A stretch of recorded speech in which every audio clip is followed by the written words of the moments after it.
Hey everybody, it's Matt Johnson. We're back here with the latest edition of the Elite Real Estate Systems Hangout. We're talking all about the listing presentation mastery, so we're going to go through some tips and scripts and tactics and everything you need to know how to close the deal when you're in front of the seller. So let's welcome in, as usual, the man, the myth, the soon-to-be legend, Jeff. Jeff, Thanks, Matt Johnson. Man, I'm super pumped. You know, I started doing listing presentations again in about December of last year.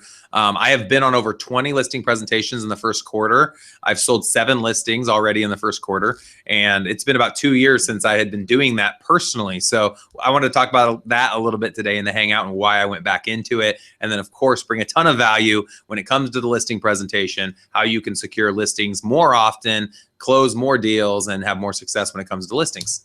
Cool, very cool. So you've got some on the ground, on the boots knowledge again, unlike last year. Exactly. I had no knowledge last year. I'm coming to you now with all these new things, new ideas. Like a newborn baby out there just doing listing presentations again. Yep, okay. Yep. People have changed, man. It's a 180-degree change from 3 years ago when I did listing presentations. Totally different climate. So I'm going to help you.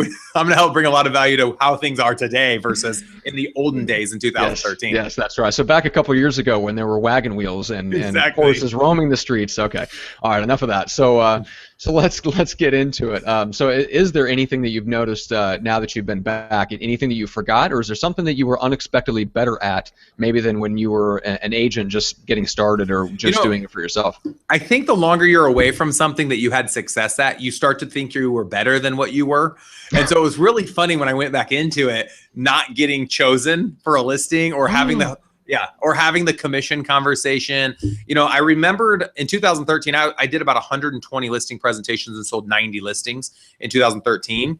And I remember thinking the thing that bothered me the most was when I knew I had so much value to provide and people just treated me like I had nothing. Like I was a used car salesman selling snake oil. When I would try to say, oh, well, I'm worth the 7% because I do this, and this. None of those things were important to people, or they didn't understand the importance. And I think I forgot how much it sucks to not feel like you're offering value to someone, to not feel like you're doing a good enough job explaining to them how you're offering value to them. And so hopefully I can talk a little bit today about how I have overcome that again, and how that pain has affected me positively and negatively. Okay.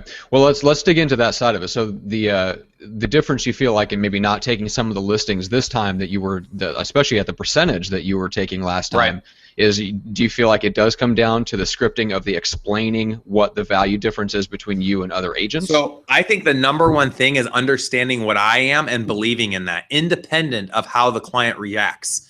And this is a huge key. If you take anything out of this 40-minute hangout today, knowing what you are and believing in what you have to offer, independent of the way the person you're presenting to reacts to that, is number one.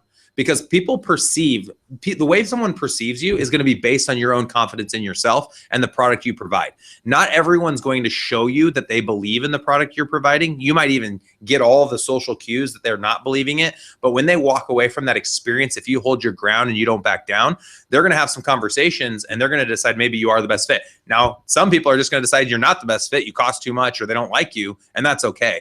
Luckily, I'm in a position where I have had enough success, and financially I'm in a position where I don't need to win every single deal. And I have come to peace with the fact that not everybody's the right listing for me. And that feels awesome. And so that's the piece that I wanted to say, where I have overcome the loss. And I believe the more that we have less fear of loss, the better we get at losing, the stronger we'll be as listing agents. And the more times we will find ourselves in a position where we're winning. Yeah, that's absolutely true. If you read anything about managing any type of professional service, if you can it's almost like the release of attachment to the outcome. Yeah. If you can get that piece down, it creates attraction between you and the clients, because they realize that you don't need them, and it's your option of whether to work with them just as much as their option to work with you. So I believe that. I bought a Porsche Panamera last summer. It was kind of like my dream car to get a Porsche after I read Robert Kiyosaki's Rich Dad Poor Dad 10 years ago. And that was the first car he bought when he started to be successful. And so I was embarrassed to roll up to a house in a Porsche, because I was like, oh, great. Now they're going to be like, well, of course he charges 7%. So my new joke has been that I actually charge 8% after buying the Porsche so I can make the payments. And people actually laugh at it. I hope they think it's funny. But I think it's kind of funny. I don't know why I would charge less after buying an expensive car. Of course, I'm going to charge more after buying the expensive car. I talked to an agent in Chicago the other day that has a 10% listing package. Oh, perfect. I love it. They must drive I don't know. Yeah, they must be driving like Lambos or Ferraris or something up there in Chicago. Yeah, no kidding. All right, so let's get into the scripting of how you present your value and maybe set us up a little bit. So when you're going into a listing presentation, I'm curious, especially now that you're going into it. So are these ones that are personal referrals? Are they prospecting calls? Like, set that up for us first. Yeah. So the only reason I went back into listing, I'd like to say, because I'm I do a lot of real estate coaching and I'm a mentor and I'm trying to help lead the industry in all these different areas. And I thought it would help me brush up on all my skills. That was a coincidence, or I guess a consequence of me choosing to go back into it. The real reason is I've been always focused and cognizant of what my top dollar producing activity was. And to this day, I don't know anything else that I do where I make more money per hour than a listing presentation. And so when I say I'm going back into listings, all I'm doing, so the audience knows, is I'm setting up the appointment and I'm going on the listing presentation. Outside of that, I do nothing. So typically, they're going to be friends and family, Matt, referrals that come to me. And so what I had done for the last 2 years, which was an ego play on my behalf, and I'll be humble enough to admit that, people would contact me and say, oh, Matt Johnson, thanks so much for calling. I don't list houses anymore. I just run a real estate team. I don't list houses. I'm too good for that. So I'm going to hand you over to one of my top agents. They're going to take good care of you. And my friend Matt Johnson would say, well, dude, we're like bros, man. We go back. Well, like, you're not going to come to my house and give me your opinion? No, I don't do that anymore, Matt. So what I found was I wanted to believe that that was okay and I'm going to pass you along. Well, 1 out of 3 times you decided, well, fine, if Jeff's not going to work with me, I'll use the other guy that I have a relationship with. Right. So I look at it and I'm like, wait a second, I average in my market $6,000 to $7,000 per listing. Why don't I just go to Matt's house for an hour and do the listing presentation, introduce him to one of my agents that I think's the best fit, and then let the other agent run with it. 1 hour, $7,000, and then I let the agent keep 25%. I'm paying out a 25% fee referral to the agent that works it. I keep 75%, and it took me an hour of my life. So I decided to go all of 2016 just doing the listing presentation.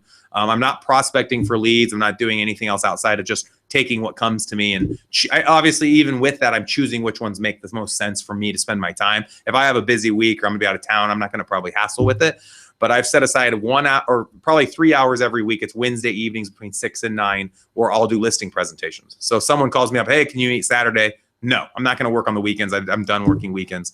But I'll work one evening during the week, just dedicating that time to doing the listing pres. And then I tell them on the phone that I'm not going to be their agent, but I am going to be the liaison between their agent and my company and introduce them to what we do to market their property. I'll help them figure out what the price is. I'll even start the paperwork once they've decided to move forward with us.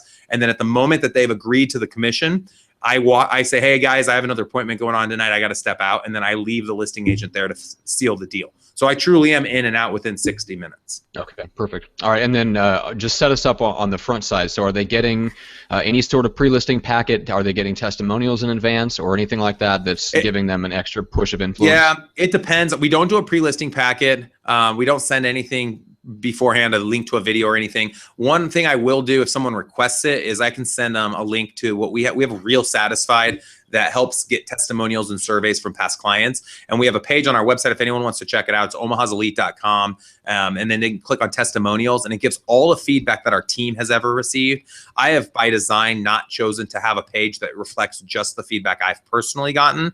But I do just dive in and take advantage of what our whole team's overall response is. It's like last year we sold 580 homes. Out of those 580, we ended up having about 250 that took the survey. And so it shows out of 250 past clients that were clients within the last 12 months, their comments, their testimonials, their overall ranking of our team in all these different categories. And so a lot of times before that appointment, I'll say, hey, just if you have a second, Matt, check out what other people are saying about our team. And side note, it doesn't matter if Matt Johnson's my brother-in-law, my best friend, the guy from my church that knows me really well. You're still going to send him that link. You're still going to show him your marketing presentation. You're still going to treat him like he'd never met you before, because your relationship with him on a personal level is one thing. You have not created probably a business relationship where that person you're going to be meeting with totally understands and respects your what you do. They know you're successful or they know you're an agent. That's one thing. The reason that you want to treat them like real clients is obviously they're going to be, and they deserve to know what to get when they work with you. More important than that, the relationship you have with them is going to lead into referral opportunities, both for you and for your team. And so you want to bring your A game. So they're like, wow, Jeff Cohn isn't just a successful guy. He's uber successful because of all this value. I never knew you did all of this, Jeff, for the clients that you serve. And I heard an agent in my office last week who said that anytime she knows she has the listing, she doesn't do the listing presentation on the iPad. I'm like, when you're guaranteed the listing, you don't do the iPad presentation? She's like, no. And I was like, well, then how do you prepare them for what they're supposed to get when they work with our team? She said, well, I kind of tell them some of the things we do. I'm like, you're missing a great opportunity to better enforce the relationship with that person so that they want to refer business to you going down the road. Because now that person doesn't even know what to expect when they refer a friend to you. They don't even know what your presentation looks like. So yeah, that's true. So I interviewed Jenny Williams, who's an excellent business coach and former top real estate agent down in Alabama. She did a whole survey of home sellers, right?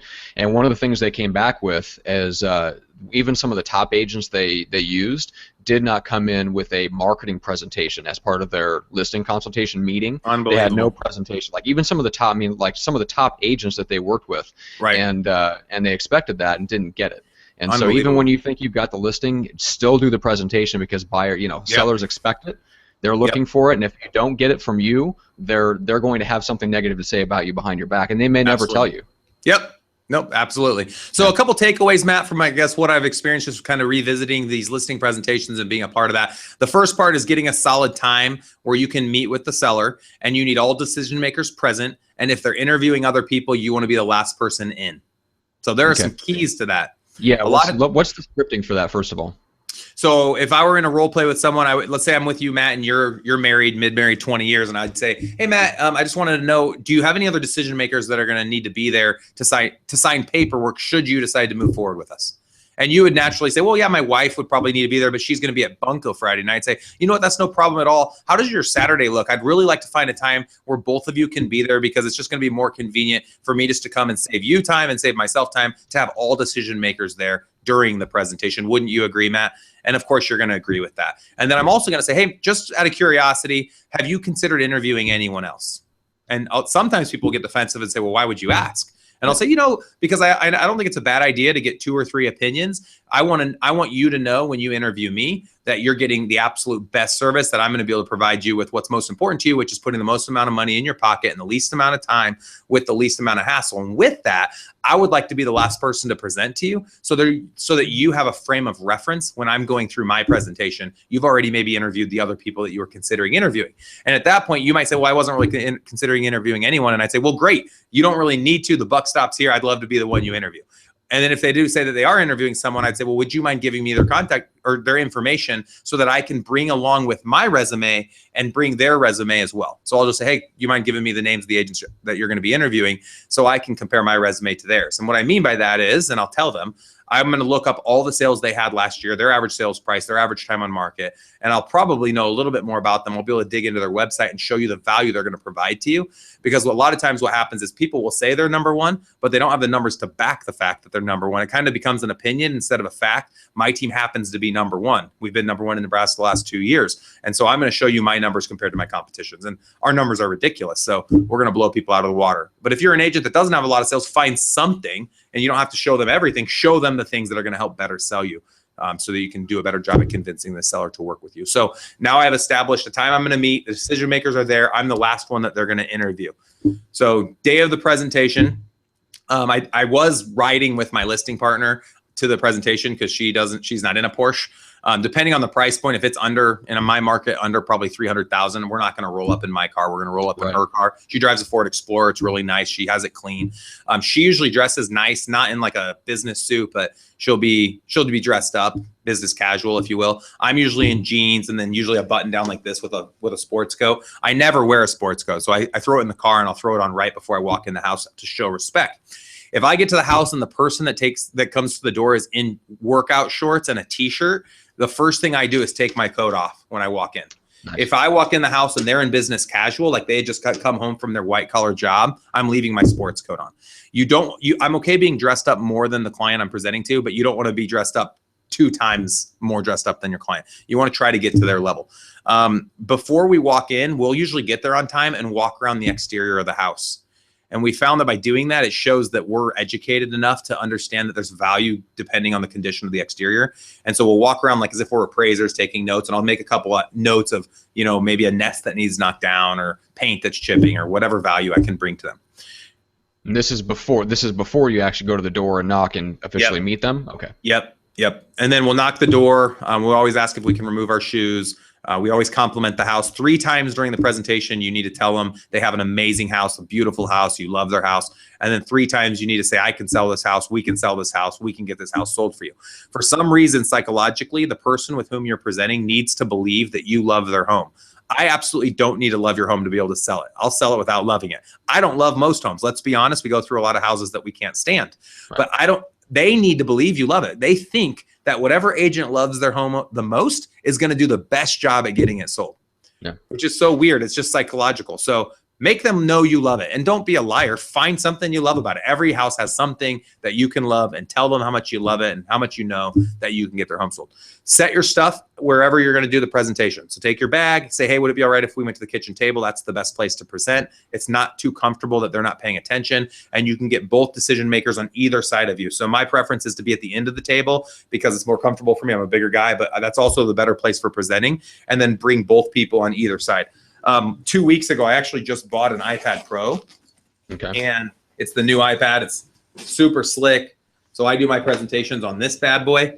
And so it's huge. It's a huge iPad. I mean, so I'll just set it right there, and I'll have both people on either side of me, and then I'll just flip through my whole presentation. My presentation was created in iBooks Author, and it's probably 20 slides, and it just is all the biggest value propositions that our team has to offer. But what we say is, hey, we have a marketing presentation. It's going to take about 10 minutes. But before we do that, let's set our stuff at the kitchen table and do a quick walk through of the house. This shouldn't take us more than 5 or 10 minutes. While we're walking through the house, I'm saying and doing everything I need to do to get them to know me, like me, and trust me. So I'm finding connections on like the trips they've been on, where they've studied, where their kids go to school, where they go to church, what they do for fun, if they have a white fluffy dog.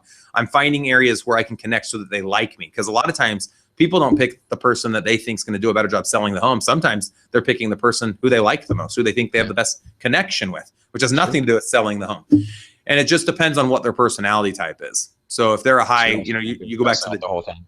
Yep. So you look at the disc and you say, hey, if they're a D, talk to them like a D. If they're an I, talk to them like an I, and kind of figure out what personality. That's also an advantage if you bring someone of the opposite sex with you, like a listing coordinator or the listing agent or whoever. Just find someone of the opposite sex. What I have found that does is you can take turns appealing to whoever you're speaking to. So like a lot of times I'll go off with the husband and my listing partner will go off with the wife, but then we'll flip flop and I'll spend some time with the wife and she'll spend some time with the husband. And I just feel like it makes our team much more well-rounded instead of them feeling like it's just this power alpha male or just this, a woman that maybe doesn't have some of those aggressive personality traits that they're looking for. And obviously it doesn't matter which sex you are, but just from a personality trait standpoint, because of the person I'm partnered with, we're very well-rounded. We essentially have all the DISC components of the disc between the two of us. And a lot of times an individual is only going to have 2 strong components based on the disc. You'll have 2 of 4. So find someone that's your opposites, and you'll do a better job at appealing to both of the decision makers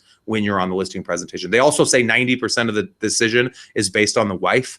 I don't know that I always agree with that, but I've heard that said before, and that's both with choosing a listing agent and buyer's agent. The reason they say it is because the wife is typically the one in charge of everything, with the traditional household being the husband's working and the wife has the time to deal with the agents on the buy and the list side. And so with that said, a lot of people I've heard of focusing more time on the wife, be it that albeit she is the decision maker. I don't believe that. I actually put 50% into both. And when I say put time into them, it's eye contact, it's questions, it's comments, it's funny jokes, it's conversation. And I feel like people are usually really, when I watch other people do presentations, they naturally will lean towards one of the decision makers, or one of the clients. They don't give them both equal time. And you might not know which one is the actual decision maker in the beginning. You have to give them both equal time, and that's the right thing to do. Don't go to whoever you feel more comfortable with.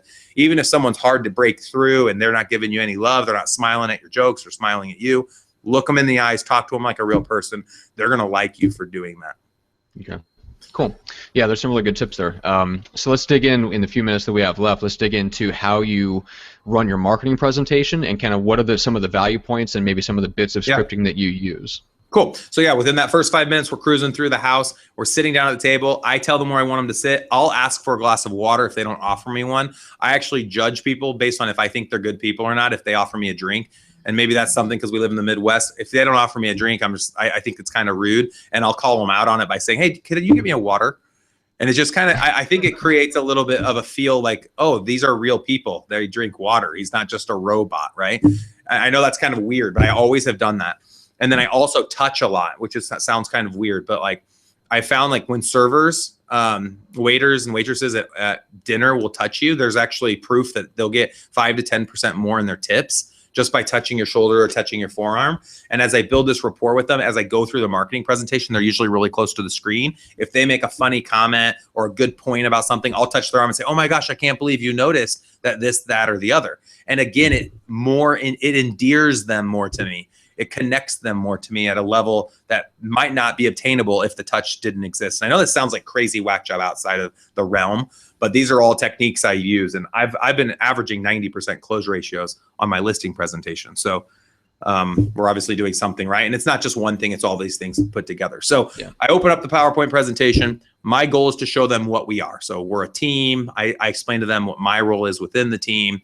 A couple touch points that I think are standouts for us. Every house we list, we do a professional video tour. And so essentially the photographer that goes to the home does a walkthrough video with a Steadicam. In my market, it costs us around $150 to $200 for the video. And then we do pictures, which range from $90 to $150 depending on the square footage. So all in with pictures, video, we're like $300 to $350. And they go through the whole house. They do the video, they do the pictures. And then we take them through what's called reverse prospecting, where anyone that's ever registered on our website, we can actually put the client's address into our software, and it'll tell us all of the leads within our software that are the best fit leads for their property. And we'll print that list off and bring it with us. And you can see all the names, phone numbers. You can see the last time they went to our website. You can see the homes they're looking at, the price points they're looking at, which agent they're assigned to. And there's usually about 100 to 200 people for all the listings that we go on. So that's like, someone will be like, oh, I have a buyer I'm working with. Well, we have 200 that we're working with. So that's been a pretty awesome sales point, the reverse prospecting piece. Now, as far as more value, Matt, as you know, we have a moving truck. I don't think anyone should go out and buy a moving truck thinking it's going to make them a bunch of money, because it doesn't. You probably lose money off the moving truck, but it's a value piece. It's, you know, someone that needs a truck to help prepare the house for the move, or to move, or anytime after the move. I think it's just another feather in our hat, if you will, as far as a value piece for anybody that does choose to move forward and work with our team. Yeah, I've heard that go both ways. Greg McDaniel, who we both know and work with, obviously, they got rid of theirs a few years back. As successful as it was more successful in building relationships with nonprofits and other people in the community. So they used it well, but they ended up getting rid of it for similar reasons. So, okay, so let's go with let's kind of flip the script around for me a little bit. So let's say someone was going up against you in a listing presentation. They are a solo agent, or they're a rainmaker with a small admin team, so they don't have all the advantages of being this massive team and all the leverage and stuff. So how do they come into a listing presentation and combat someone that is presenting as a team? Well, I think the number one's going to be relationship. And this reminds me of me 5 years ago when I didn't have the team. And the way I combated it is I said, you know what? The Jeff Cohns out there with these huge mega teams, you're not going to get Jeff Cohn. And their proof is right there in the pudding. I'm not going to ever talk to the seller ever again after I walk out the door. Right. So if I were competing against myself, I'd say, hey, Jeff Cohn goes on the appointment for an hour and you never hear from him again. I'm going to be your agent through this whole process. I'm not going to hand you over to a listing agent. I'm not going to hand you over to my listing coordinator or one of the admin in my office. You're going to work directly with me. I'm not going to have someone else send you the market update. I'm going to personally call you every week. You have my personal cell phone. You can call me anytime. I'm going to be there to meet with the person that's taking the pictures and doing the video. I'm going to be personally writing up the remarks about your house. So you have actually one person working for you in every area, dotting the I's, crossing the T's from A to Z throughout this entire process. If you work with one of the bigger shops, I guarantee John Doe, Jane Doe is not going to be the one that's directly working for you. And how would you feel if you knew someone was outsourcing such an important transaction?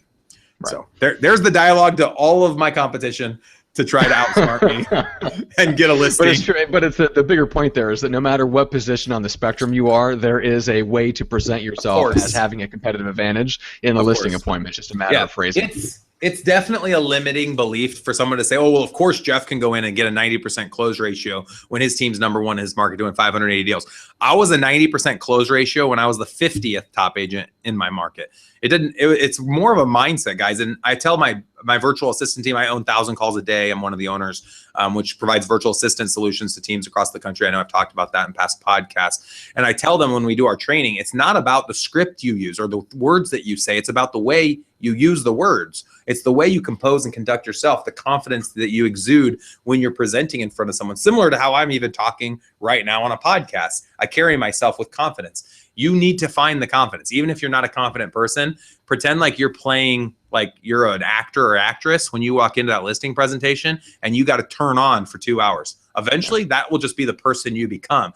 There was a coach out of Canada that I learned from about 9 years ago named Mark Leaders, and I've never forgotten. He says, fake it till you make it. And I know other people have said it since then, but really on these presentations, you are a rock star. You're a badass. You're going to win it over. You're going to get the listing. You're going to get it for 7%. We take all of our listings, 7%, 12 months, $2,000 cancellation. And you're going to win, and go into it believing in yourself. You can accomplish anything if you believe in your own ability, and find ways to solve problems. So at the end of my marketing presentation, I'll say, especially if I'm up against anybody, this is our marketing presentation. We obviously can't include all of what we do inside this presentation. Were there any pieces to this presentation that you felt we omitted or something we don't offer that was a disappointment to you? And this now gives them the opportunity to say, well, yeah, you didn't say you had, it doesn't sound like you have virtual assistants or showing assistants or sign runners or flyers or signs or a call service to set up showings. Like, there's all these extra things we do that we don't talk about in the presentation. We don't have the time. We don't want to take the time because it just gets numbing to keep droning on about all these extra things we do. And that's a great opportunity for our agent or myself to step in and say, well, as a matter of fact, we do those things. We just omitted it from our presentation. Or we could then take that opportunity to compete against our competition. Let's say that one of our competition said that they would pay for an appraisal. Let's say a $500 pre-appraisal of the home. I can then say, you know what, that's something I'd be happy to do. I can definitely hire an appraiser to come in for $500. And then you can structure that however you want. You could say, Mr. and Mrs. Seller, I'm going to have you pay for that up front. And then when it closes, I'll reimburse you out of my commission. Or you can just write the check and take the risk and pay for it up front. But by asking that question, anything my competition can offer, I now can match, or I can do more than just matching it. Yeah, which ideally that stuff would come up. So if you're meeting with them last and they've met with 2 other agents before you, and they each have some little quirk that they offer, some little marketing thing or strategy, hopefully that comes out, and then you're able to say, okay, well, here's why that doesn't matter, or yeah, I can just do that. Yep. Well, if they choose to not list with you, there's a reason why. And the reason that they're going to tell you the first time isn't the real reason. And so you have to do a really good job. When I then finish the marketing presentation, I then take out the paperwork, the CMA, and depending on your market's competitive market analysis is what I call it. And I'm going to start going through the numbers. And before I've left their house, I've given them a recommended list price, what I think it'll sell for, how much I think they're going to pay in closing costs, and ultimately what their net's going to be. I know a lot of agents that are scared to give people that. I'm going to give that to them. I'm going to sign my name to it. And I'm going to tell them that within their house, that I will be within 2% of whatever that number is with my name. Literally, I say, I'm going to sign my name to this, and I sign my name. A lot of agents say, oh, I need to look at the numbers and come back. Give me a break. If you're in the house, you see the square footage, you've ran the comps, you've sold in that area, you should not need to come back to give them a number. The reason agents do it is they're not confident enough in their own abilities to determining value. So if I can show a client that I can tell them a number right in the front of their face and sign my name to it, again, that's another value add piece that they're like, wow, this guy knows what he's talking about. He came up with a number right here and signed his name next to it. And then at that point, I'll say, if you want to say it, and I actually recommend not having a close, but I used to say, if we can agree on price and commission, would there be anything that keep you from moving forward and listing with me today? That used to be my close, and it worked really well. Now my close is the following. Here's our listing paperwork. The first page just outlines this agreement, blah, blah, blah, blah, blah. I just need you to initial here. I don't ask them for the listing. I assume the listing, and I just push them the paperwork and have them start. And then the husband, wife, if there's a couple, or the decision makers, look at each other and they say, do you want to do this? And I know that if they look at each other and say, do you want to do this? They're going to say yes. If they don't want to do it, one of the two, whoever's the most dominant right there, will say, whoa, whoa, whoa, we're not going to sign tonight. And I'll say, why? And they'll say, well, because we never make a decision the same day. We always need to talk about it. And I'll say, you know what? I've been getting a couple text messages. I'd like to step out for a couple minutes and check my messages. Let me give you guys 10 or 15 minutes to talk about it, and then come out and let me know what you've decided. And I'll get up and walk out before they've agreed to that. So now I'm on their front porch. They're sitting in their kitchen, and they're like, we got a guy on our porch waiting to find out we're going with him. What should we do? That's hilarious. That works half the time. The other half the time, they're like, yeah, we need to think about it. We need to sleep on it. We appreciate everything you do, blah, blah, blah, blah, blah.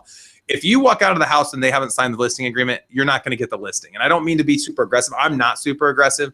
Statistically, 1 out of 3 people will come back and list with you if you walk out the door. You need to find out and discover right then and there why they're not wanting to sign with you. There's a reason outside of them needing to talk about it. If they feel comfortable, they're not buying a car. They're going with a listing agent, right? There's nothing out of their pocket to sign a listing with you. It's one of the only industries that I know of that still exists where everything rides on the agent. We have to pay the money. We put all of our time in. What are they doing? Vacuuming their floors, getting the house, painting some walls. The time and energy that we put compared to them, and they have nothing to lose. If we don't sell their house doesn't sell. They don't lose money, depending on, obviously there are arguments if they have to out or something. But I think that the number one thing is just showing the confidence, getting them to know you, like you, trust you. If they don't want to sign today, you need to discover why. And so I'll ask you direct. My script for that is, Matt, it sounds like there's something holding you back from wanting to move forward and working with us today. I know you mentioned you guys just need to talk about it. When you go to talk about it, what are some of the points that you're going to discuss that you can tell are some pain points for you as to reasons why you might not want to move forward with us? I mean, get as transparent as you want. What are some of the things each of you have felt throughout this presentation that you think have turned you off a little bit, or might be some reasons why you don't want to work with us? And the number one I get is they say, well, your commission's 7%. It doesn't look like you're willing to work on that. And so another great close is, and I'm a caveat to this, a lot of people will drop 1%. Never drop 1%. You don't need to drop 1%. 7% to 6% or 6 to 5%. That's ridiculous, because when you drop dollar amounts, because somebody asks. Yeah. Well, it also shouldn't be percentages. It should be dollars. So if you're in a $100,000 house, you go from 7 to 6. Yeah, that's $1,000. But you're in a $267,000 house. Now you're talking about $2,675. Why not just say, yeah, I can reduce my commission $1,000 or $2,000 or 6, and essentially that's 6.7% or 5.7%. So what I'll say is, Matt, I can see that the commission is a challenge for you, and I totally understand. Everyone wants to get the best deal.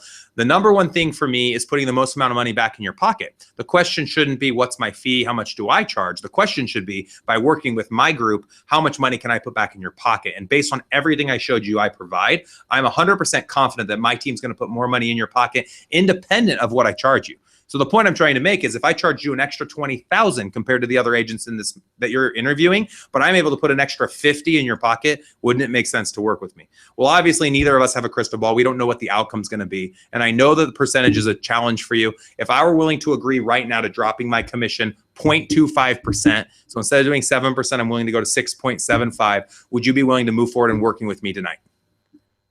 And most of the time they're like, sure. And I'll slide them the paperwork and we sign. Or they'll say, no, we really want to go to 6. And I'll say, I'll just sit there. I'll act like it's really hard for me to go to 6. And in the end, I'll say, well, what if we go to 6.5? And then another thing I'll always ask for is, you know what? I can go to 6 if you're willing to sign an exclusive buyer agency agreement. Essentially, you're agreeing that if I go to 6, you will buy your next house with me or someone from my team. So there's lots of different ways to navigate that conversation. Too often agents just fall over. Yeah, I'll go to 6. How can you respect somebody that just goes to 6 right away?